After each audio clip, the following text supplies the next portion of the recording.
So now that we know the reflective properties of the conics, let's now survey a few applications for each of them.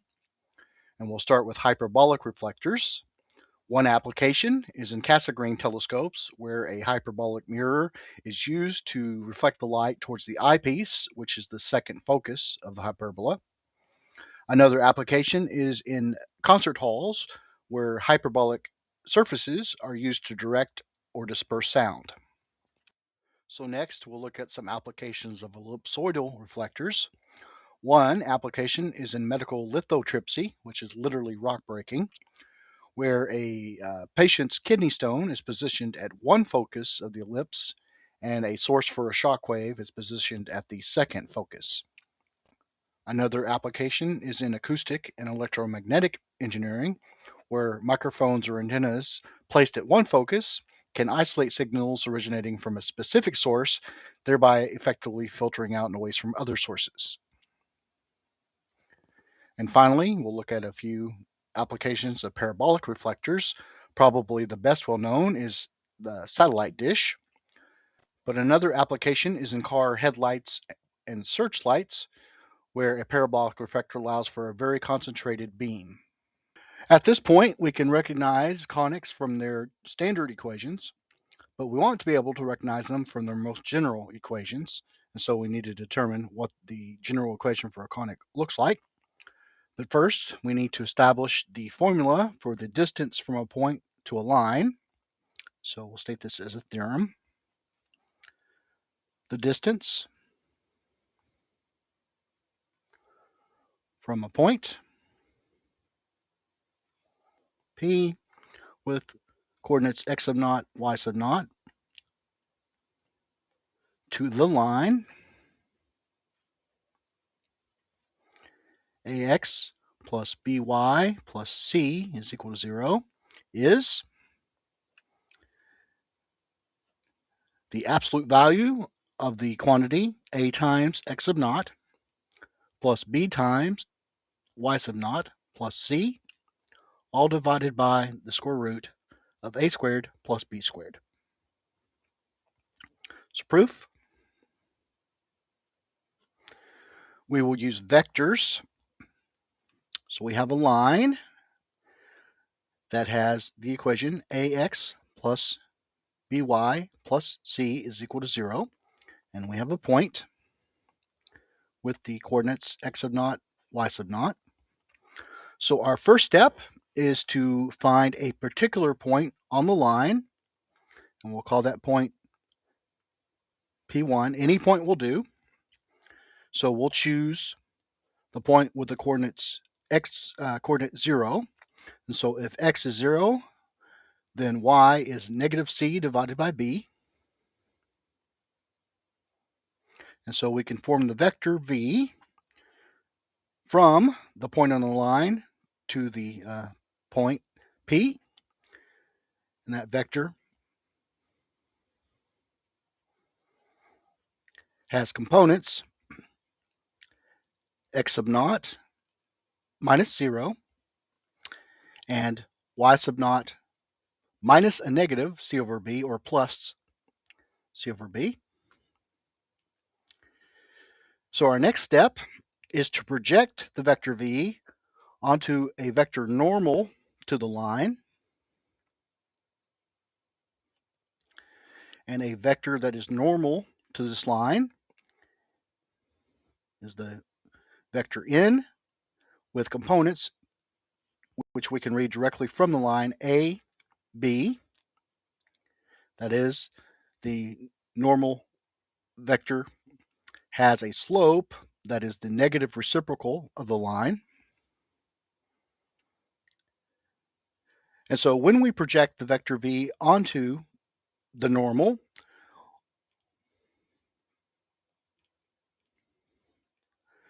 then we get the vector, the component of the vector v in the direction normal to the line. And so if we take the absolute value of that projection, then we have the distance. So we have the distance is the absolute value of the dot product of n with the vector v divided by the norm of the vector n. So we have the absolute value of a times x sub naught plus b times the quantity, y sub naught plus c divided by b, all divided by the norm of the vector n, which is the square root of the squares of its components. So that's the square root of a squared plus b squared. So this is the absolute value of a times x sub naught plus b times y sub naught plus c, all divided by the square root of a squared plus b squared. So as an exercise, let's use the normal, or let's use what we just learned about the normal. Let P be a point on the ellipse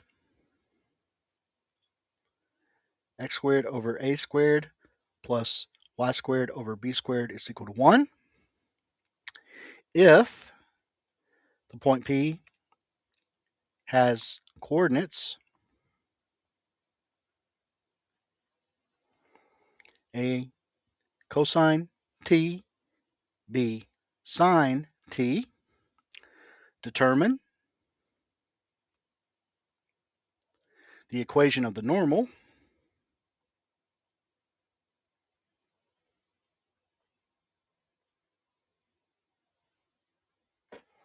to the ellipse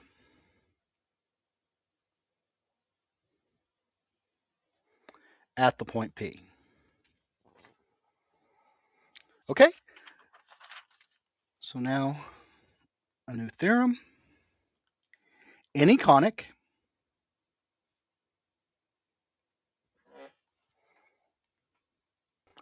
has an equation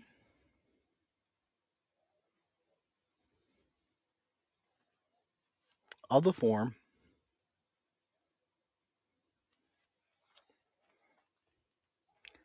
ax squared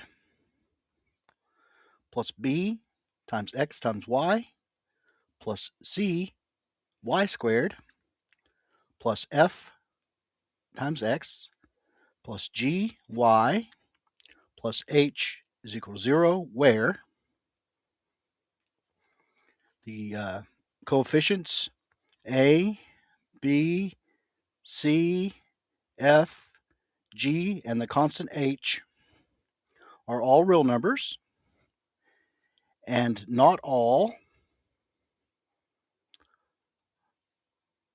of the quadratic terms a, b, and c are 0.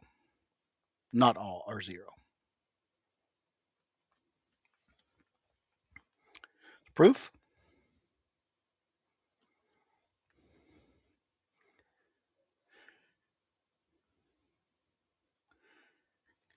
Consider a conic with focus f with coordinates x sub f, y sub f, and corresponding directrix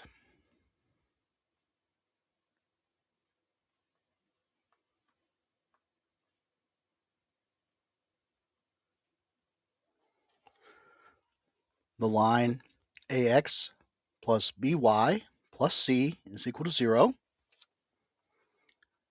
Then,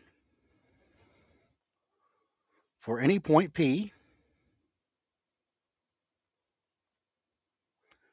with coordinates x, y on the conic, we have that the distance from the point P to the point F is e times the distance d from the point P to the line ax plus by plus c is equal to 0. And so we can take the square of both sides, and we have pf squared is e squared times d squared. And so we have x minus x sub f squared plus y minus y sub f squared is equal to e squared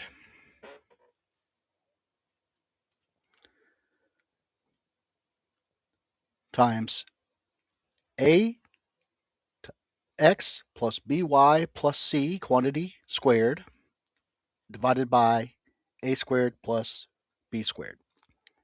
So again, this is the square of the distance d that we just determined in the previous theorem. So let's do a little manipulation. So we have a squared plus b squared, and we can expand these binomials. So we'd have x squared minus 2 times xf times x minus x sub f squared plus y squared minus 2 times y sub f times y plus y sub f squared. And this is equal to e squared times ax plus by squared plus 2 times ax plus by times c plus c squared.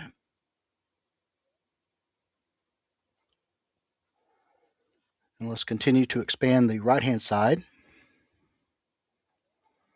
This is e squared times the quantity a squared x squared plus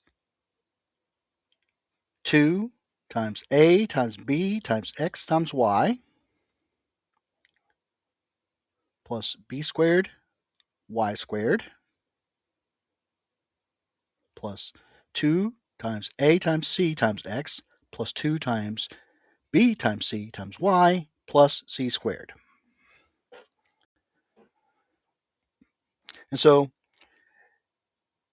if we collect like terms, it's very clear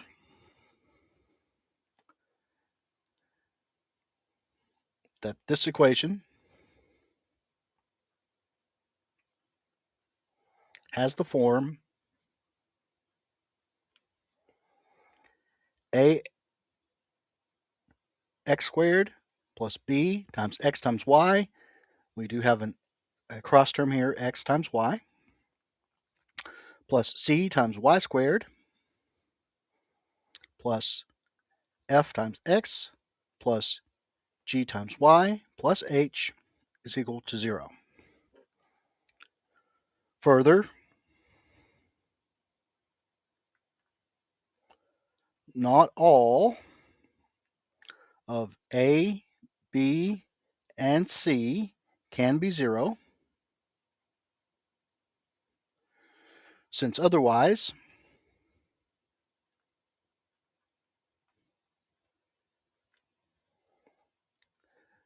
there are no quadratic terms,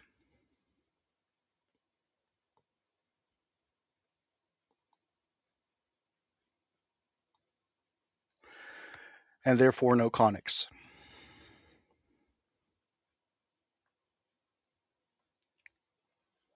Or no conic.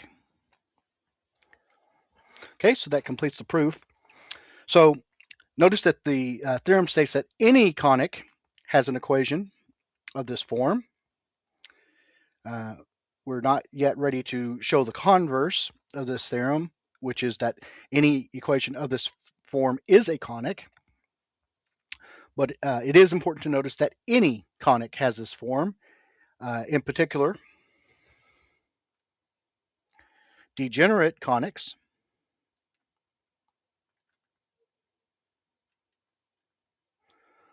also are of the form or have equations of the form ax squared plus b times x times y plus cy squared plus fx plus gy plus h is equal to 0. Let's look at some examples. The equation 2x squared plus 3y squared is equal to 0 is the single point.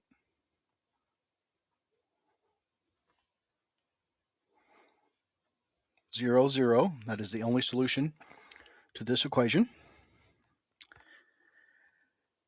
The equation x squared minus 2xy plus y squared is equal to 0 is the single line.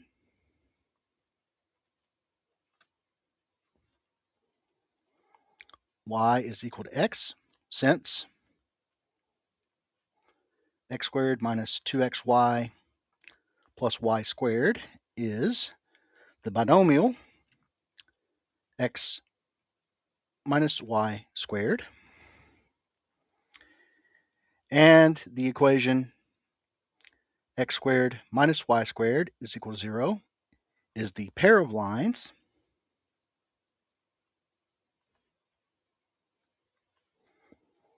Y is equal to plus or minus x, since this difference of squares is the product x minus y, x plus y. Now notice that the general equation for a conic can include a quadratic term that is a product of two different variables, and that is results from rotating one of the standard forms by an angle that is less than pi divided by 2 radians, or not a multiple, rather, of pi divided by 2 radians. So as an exercise to see that, rotate the parabola. Y squared is equal to 4 times a times x by pi over 4 radians, counterclockwise. That is, apply the passive transformation to this equation and determine the new vertex, focus, and directrix. So we will end here for now. Next time, we will develop the tools that will allow us to determine the conic from its general equation. And in order to do that, we're going to have to explore some tools from linear algebra. So I hope you have enjoyed the fourth lecture. Thanks for watching.